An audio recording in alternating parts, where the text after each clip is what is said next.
My name is John Passfield, and the title of this reading will be Ella Montgomery, Video 17, Poem 1. So here is my novel, Ella Montgomery, I Gave You Life, a novel by John Passfield, a photograph of the historical L.M. Montgomery, the novelist, at about 1938. Now, in 1938, with another world war looming and her own personal problems threatening to overwhelm her, acclaimed Canadian author L.M. Montgomery begins to write what she has decided will be her final Anne novel, the final novel with Anne as a character. As she works on the new book, she recalls the days when Anne of Green Gables became a worldwide literary phenomenon and the dilemma that she faced at that time. Whether to write a series of novels in which Anne would perpetually remain the child the world had come to know and love, or to allow Anne to grow to adulthood with all the agonizing torments of the one who had given her life, L.M. Montgomery. So, there are 3 books to keep in mind. My book, L.M. Montgomery, I Gave You Life, in which L.M. Montgomery is a character. In my book, she is writing, I'm holding up the wrong book here. She's writing a new Anne novel, which she has decided will be the final novel in which Anne will appear as a character. This becomes Anne of Ingleside. Now, as she's working on the last Anne novel, the last in which Anne will appear, she thinks back to the days 33 years earlier in 1905 when she was working on the first Anne novel, Anne of Green Gables, and she asks herself now, if I had it to do over again, would I let Anne grow up, having had my own adulthood, which hasn't been very pleasant, to say the least. In her own estimation, she feels she's had a very, very difficult life, Ella Montgomery. Did I do the right thing, then, in making that decision about whether Anne would stay as a child through what turned out to be 8 books, or did I do the wrong thing in having Anne move on into adult life? Now, in simple terms, we think on 2 levels of our minds. Number 1, we think consciously, and number 2, we think subconsciously. During our waking hours, we think on both levels of our minds. When we are asleep, we are not performing actions and thinking thoughts at a conscious level. However, when we wake up in the middle of the night, we become aware consciously that our subconscious minds continue to be quite active during those times when our conscious minds are asleep. Becoming aware of the tail end of a dream allows us to realize that the subconscious mind thinks in imagery. And when imagery is arranged in patterns, as happens when we dream, we have a poem. Since the definition of a poem is simply this: a cluster of images arranged in a pattern of thought. That's a poem, a cluster of images arranged in a pattern of thought. In order to capture the subconscious phenomenon of the human mind thinking in imagery and image patterns, I have included 2 poems in this novel, which presents itself as a 50,000-word thought in the mind of the main character, L.M. Montgomery. So here's what I call Poem 1. Now, I call it that even though there's no headings in the novel. There's no Poem 1 heading in the novel. But I isolate this and call it Poem 1. So let's go to page 5 then for the first installment. Now, there's 16 verses in this poem, 1 in every chapter of thought. And there are 16 chapters of thought in the novel. Okay, page 5, the first one.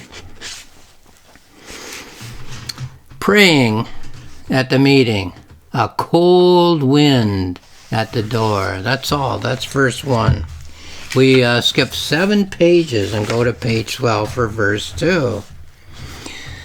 A man weighed far, far down, a beaten soul. Then for the third one, we go to page 20.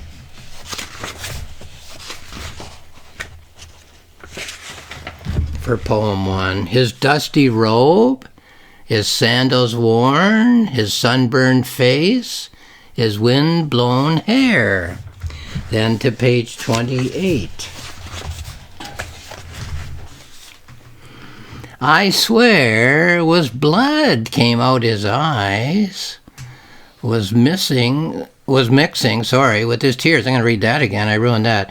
I swear was blood came out his eyes, was mixing with his tears. From 28, we go to 36.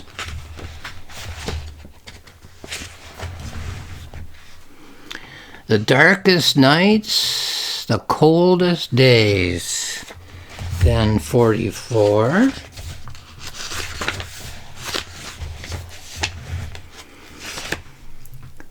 The fading fires, the maddening howls.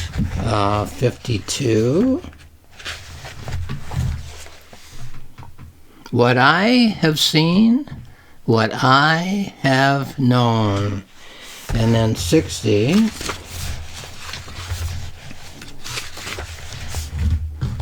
What I have done, what done to me. Okay, I have to flip another page here.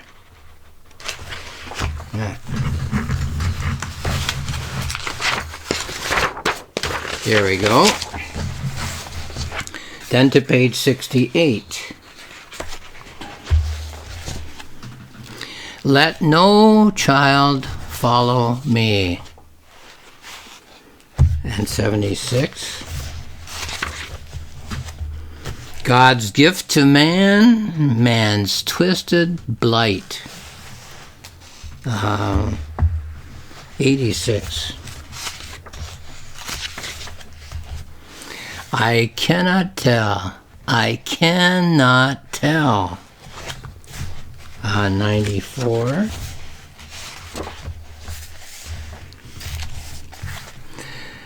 Seal up the path where I have trod. Let no one trace my steps. 104. And I will seal these lips of mine. I shall not talk of dread. 112. Suffice to say, that all will not be well. 120. What I have seen, what I have heard is not for me to say. And the last verse on 127, I'll dwell among, but tell no tales. Ignore that I am here. Well, it would have been easier to print that separately and just read it rather than flipping through pages. But the point is, there's about 10, 12 pages between each item, each verse in that poem, because there's 16 of them, and they're embedded in 16 chapters of thought, and they comment on all the other images in each of those chapters and are commented on in turn. And that's why I find it awkward to flip through pages and read, but that's why I do that when I read images and image arcs from my novels and novellas. I assume it's true for everyone that our subconscious thoughts, our thoughts at the level at which we think in imagery and image patterns, can be divided into two categories of imagery. Number one, there's the imagery which is borrowed and modified from the everyday reality, and number two, there's the imagery which seems to be manufactured from almost nothing in our everyday experience. For the first kind of imagery, I would suggest the example of the family car. This is the car that we drive to work or school every day, with which we are so familiar. The image pattern which our subconscious mind might present to us while we are asleep starts out in a very familiar way. We're driving along the street in a car with which we are so familiar.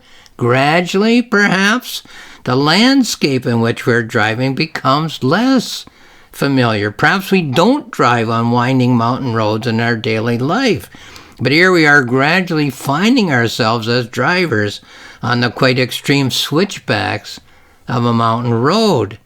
And then we might find that the familiar brake pedal, which always slows or stops the car in everyday life, goes right down to the floor and refuses to work. And the familiar steering wheel, which always responds when we turn it by moving the front wheels to left or right, no longer seems to have any connection with the steering mechanism of the car. So this is an image pattern which I would say is derived from our daily life, with modifications, though, to allow the mind to shine a light on the rest of the thoughts which we're having as we sleep. Now, for the second kind of imagery, I would suggest that we see a landscape and even people whom we've never seen in our actual everyday lives, not even in movies which we have seen. I'm sure we all have experienced this. Two of my sons and I saw the movie Napoleon a day or so ago, and we all commented how amazingly well the filmmakers are able to reproduce the costumes and the settings of an historical era, leaving out of camera range today's state-of-the-art filmmaking equipment. However, I think that anyone can say that their subconscious mind is just as imaginative as any filmmaker in creating characters, settings, and inanimate objects, perhaps even monsters, which obey not the rules of everyday reality, but echo the patterns of whatever is disturbing or possibly soothing the mind of the sleeping self. So we have greater imaginations than Hollywood filmmakers. Think of the people or characters, settings which you have created in your dreams. Never seen them in life, not even in a movie. So the poem which I have read is a poem in the mind of the main character of this novel, L.M. Montgomery. Perhaps we readers could ask ourselves whether there are any elements which are drawn from the everyday reality of the main character of this novel, who is a novelist, a mother, a wife, a participant in the life of a small church in small-town Ontario, and which elements are drawn from something other than the everyday reality, are drawn from the hopes and fears of the subconscious L.M. Montgomery as she moves through the everyday reality of writing her new novel, Anne of Ingleside. And then we can ask ourselves, we readers can ask ourselves, just what exactly does this cluster of images, this subconscious poem, have to say about the everyday reality, the present moment reality of the last few days or weeks, or the everyday reality of the entire life of the main character, L.M. Montgomery? So these images match themselves against all of the other images in the novel. They illuminate all the other images. They bring them alive. So once again, this is my novel, L.M. Montgomery, I Gave You Life. It's available on Amazon, where there's more information. My publisher's website is rocksmillspress.com, rocksmillspress.com, where there's more information. On my website, johnpassfield.ca, johnpassfield.ca, there's more information in the form of 2 free books. The planning notebook is that. I plan and write the novel and keep records as I do so, and then I post it on my website. The journal is me polishing the complete rough draft of the novel, a month for sure with every book, sometimes 6 weeks, and just writing as I'm doing so, thoughts about literature, about the particular novel, about life itself. So thoughts on all kinds of topics, all the topics that a novel like this brings to the fore in one's mind. So have a look at any of those websites if you're interested. Lastly, I'll say thank you for watching this video.